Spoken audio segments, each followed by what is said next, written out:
welcome, sweet friends, to the channel Frugal Money Saver. My name is Emmy. My husband is Paul. We're so happy you have joined us today. Today we have a video coming to you that is just chock full of a little bit of everything. A little food haul, a little money talk, some in the kitchen, just a bunch of hints and tips we hope help you on your frugal journey. So let's get right into this video.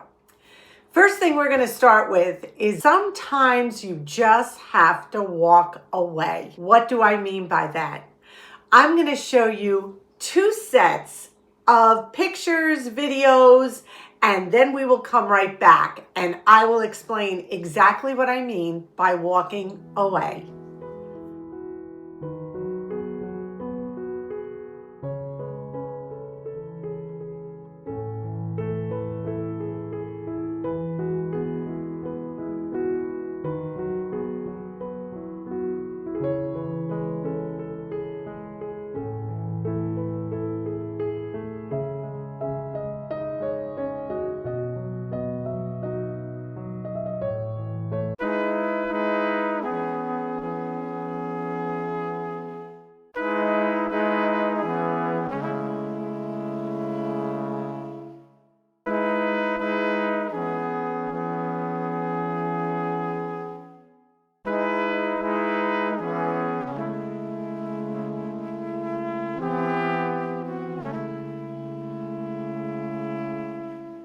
So what do those 2 sets of films have to do with each other? Those of you who follow us know that last week we were able to get away real quick to Lancaster, Pennsylvania. So the first set of films you saw, we were driving down the road and there was an Amish gentleman plowing his field with what looked like maybe 4 horses. It was a huge team. Well, to me it was huge.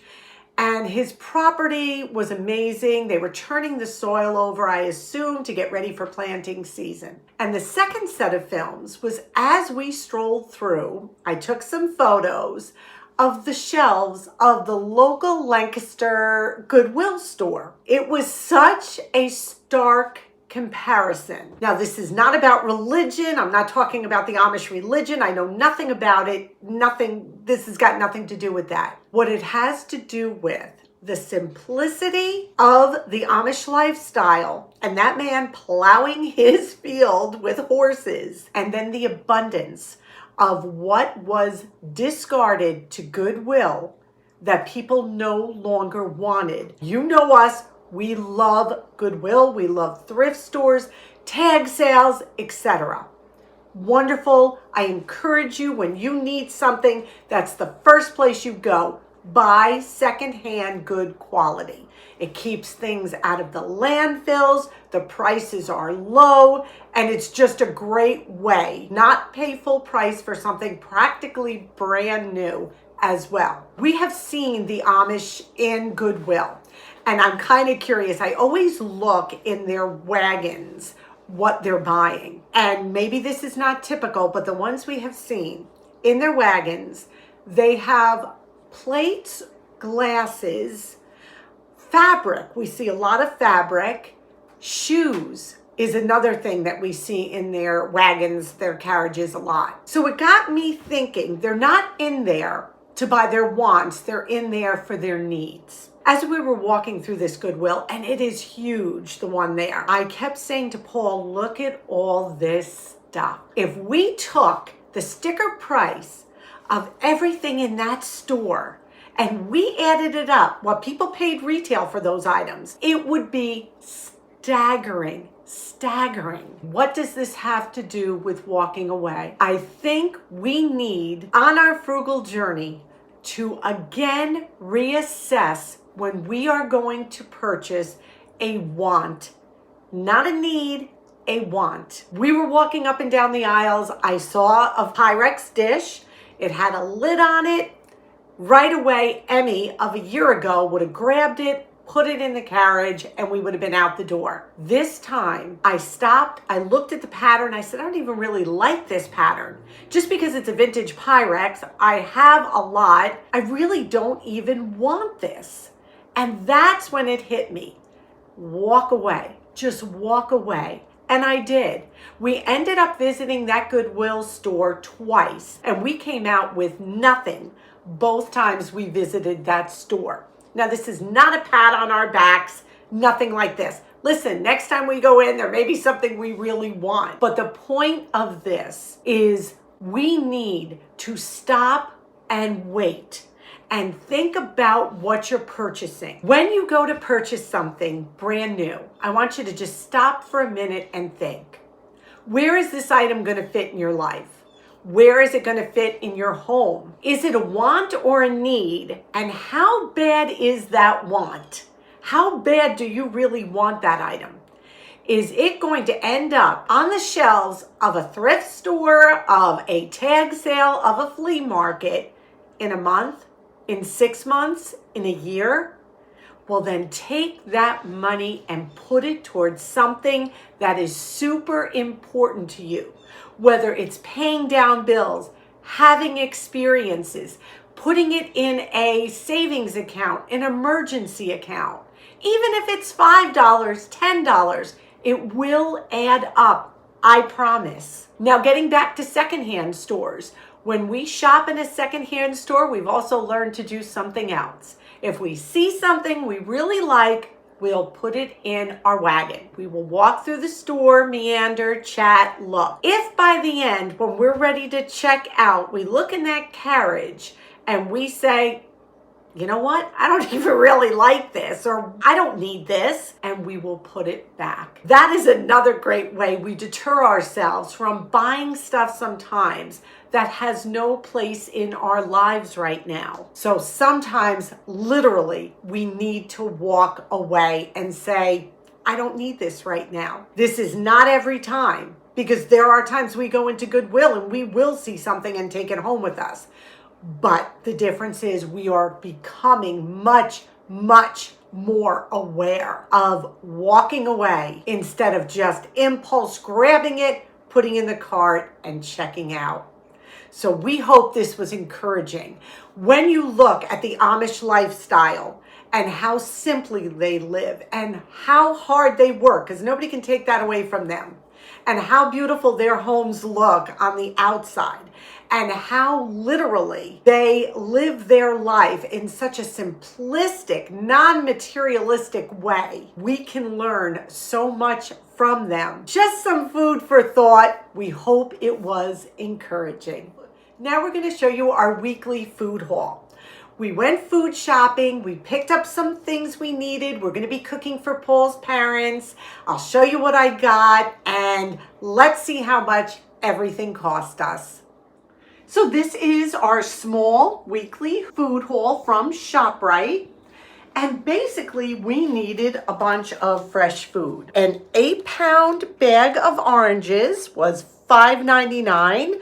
So that was a pretty good price, and they are beautiful. We had a bag of these a couple weeks ago, and they were just delicious. I bought 2 bananas, and why you see smaller amounts of produce is because we have learned buying huge amounts of produce and not using it up just leads to waste. So we know what we're going to eat in a week, and we try to stick with that. The Roma tomatoes were 99 cents a pound. We got a big head of romaine for $1.99, and our romaine is sold by the head, not by the pound. So $1.99 for this, which was great. We got an English cucumber. We just noticed these last longer, just a better cucumber than our regular one. This was around $1.50. I got 3 of my Fuji apples, 3 jalapenos. We're going to be using these in tonight's dinner, which we're going to show you in a minute, so stay tuned. We got some organic celery, which was $1.99, so that was a great price. And these are Fayet's Creamy Dreamy. I would never have bought this,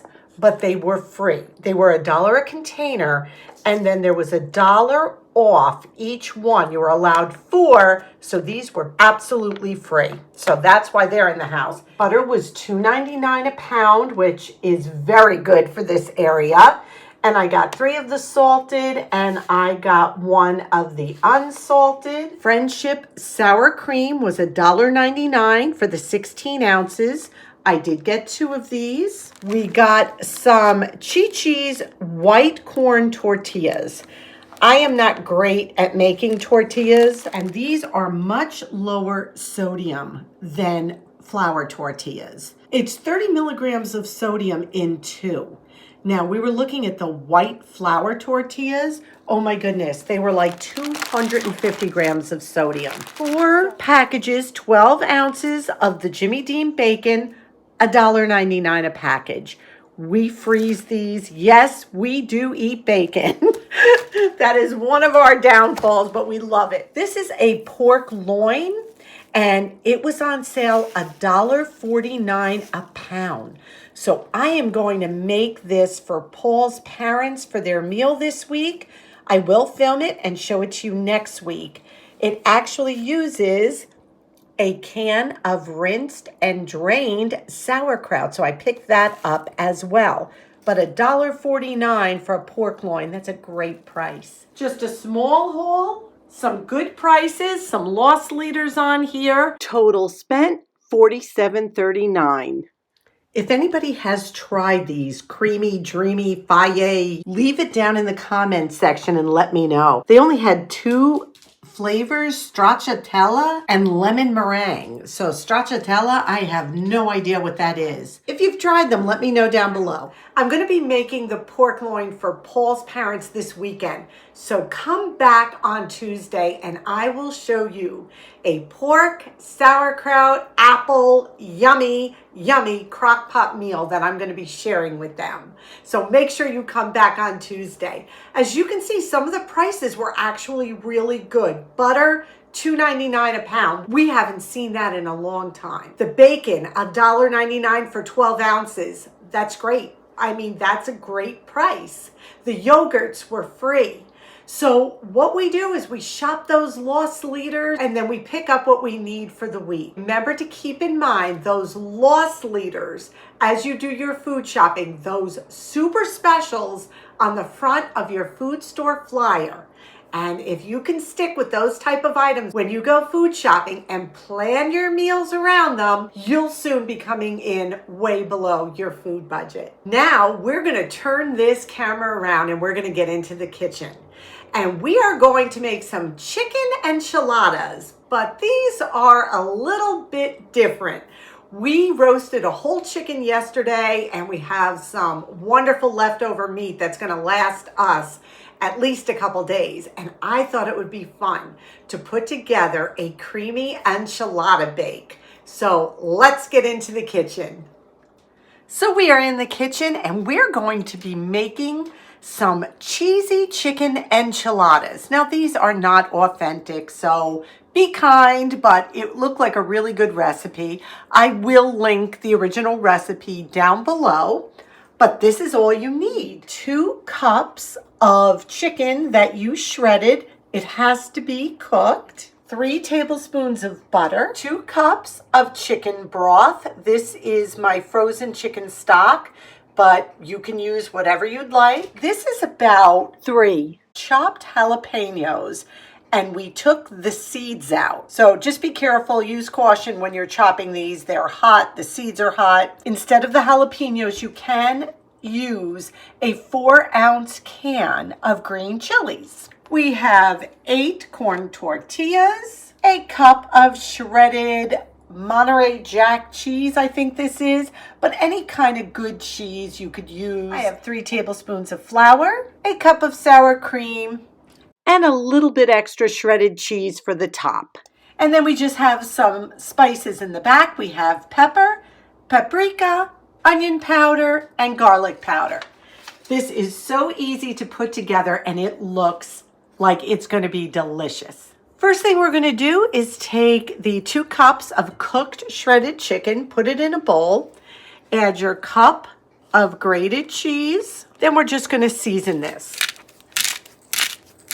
Some black pepper, little paprika. You can use whatever you want. Little onion powder, a little garlic powder, and then we're going to just mix this all together. So I have a 9 by 13 baking pan that I greased, And I just preheated my oven to 350 degrees. So we're going to take our corn tortillas, and I'm putting a little of this chicken cheese and spice mixture, and I'm just going to gently roll them. And because I'm using corn, they're a little more fragile than the flour one would be. So if you want to heat them up in the oven in some tin foil for a minute, that helps them. And we're going to do this with all 8. Put them seam side down. We had enough meat and cheese to make 9, and they are nicely filled. So we are just going to set this aside for 1 minute, and we're going to make the sauce that goes on top. In this pan, we melted our 3 tablespoons of butter. I'm going to add our 3 tablespoons of flour, and we're just going to cook this down for about a minute. Just keep stirring it, and it's going to get nice and thick. So you can see this is nice and bubbly. It cooked for just about a minute. I am going to add our cup of sour cream, our jalapenos, and our 2 cups of chicken broth. Then we're going to whisk this all together. You can definitely cut back on the amount of jalapenos you use. Or like I said, you can use the 4-ounce can of green chilies, whatever you want. So we're just going to let this cook on low heat until it gets thicker. You do not want this to boil. So we simmered this, and we didn't want it to come to a boil. So soon as I saw little bubbles around the edges, I pulled this right off the heat. We're going to pour this on top of our chicken enchilada rolls. Carefully, this is super hot. We can definitely smell the jalapenos. I hope we didn't overdo this. And now we're just going to take some of our extra cheese that we grated for the topping, and then we saved some of the jalapenos. We're going to put those right on top. Again, be careful handling the jalapenos. Wash your hands with dish soap or wear food safe gloves before you touch anything. So now it's going to go into a preheated 350 degree oven for about 20 to 25 minutes. This cooked for 25 minutes, and it is ooey gooey and bubbly. I'm going to let it sit for about 5 minutes before we dish it, because it looks like it is super hot right now. So we're just going to let it sit 5 minutes, and then Paul's going to let us know what he thinks.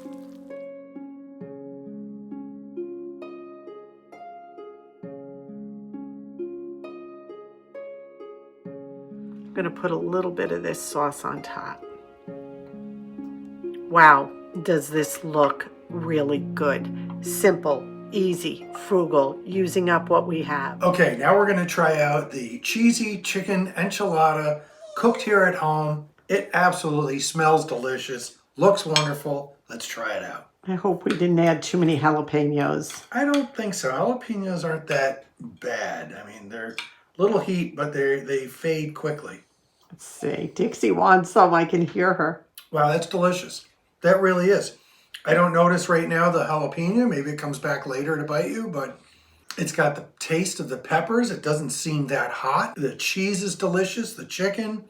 Even the corn tortilla has a little sweetness to it, different than a flour tortilla. So this was really a win. Great meal if you're having like friends over for a card game or something like that. This is a great win. Definitely Paul approved. As you saw, Paul loved this. I love when he does taste tests, and I know you all love to see him on camera too. These were a win-win. All the ingredients, super simple. I'm learning more and more to buy one ingredient foods. Now, you're not ever going to stop us from getting bacon. I can't do that. But if you notice our food haul, like a lot of our foods are one ingredient. There's nothing better to use when you cook from scratch than one ingredient foods. They're better for you, no preservatives, no added salt, all kinds of weird stuff. So delicious. So give this one a try. I will link the original recipe down below. Today's question of the day. Please encourage us and encourage our viewers by telling us what you have walked away from in the last week, 2 weeks, month that you were tempted to buy, but you knew it was something you really didn't need, you really didn't want, and you said, nope, I'm not going to do it. Please share that down below. I know it will encourage us all on our frugal journey. Thank you so much for spending this time with us. We appreciate you being here. We ask that you please give this a big thumbs up. Subscribe if you haven't. Come on in. We'd love to have you be part of our family. We ask you to be well. We ask you to be safe. And above all, we wish you blessings. Until our next video, may God greatly bless you.